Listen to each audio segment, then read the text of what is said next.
મિત્રો સામાન્ય રીતે અજાણ્યા નંબર પરથી કોનો કોલ આવ્યો છે એ ચેક કરવા માટે અને આપણી પ્રાઇવસી સુરક્ષિત રાખવા માટે આપણે મોટે ભાગે થર્ડ પાર્ટી એપનો ઉપયોગ કરતા હોઈએ છીએ અને સૌથી મોટી દુઃખની વાત આમાં એ છે કે એ થર્ડ પાર્ટી એપ પણ કેટલી સુરક્ષિત છે અને કેટલી નહીં એની પણ આપણને કોઈ જ ખબર નથી હોતી.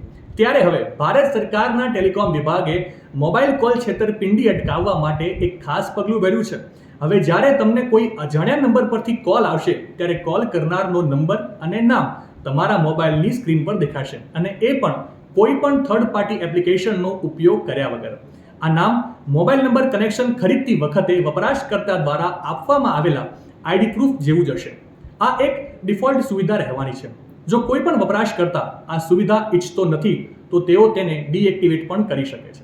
આ પગલું દેશભરમાં ડિજિટલ ધરપકડ અને નાણાકીય કૌભાંડો જેવા કે છેતરપિંડી ભર્યા કોલ અને સાયબર ગુનાઓને રોકવા માટે લેવામાં આવ્યું છે, જેથી કરીને વ્યક્તિ ઓળખી શકે કે તેમને સામેથી કોણ ફોન કરી રહ્યું છે અને સ્પેમ કોલથી બચી પણ શકાય. માહિતી સારી લાગી હોય તો રીલને વધારે શેર કરજો અને આવી જ અવનવી માહિતી માટે સંદેશ ડિજિટલ સાથે જોડાયેલા રહેજો.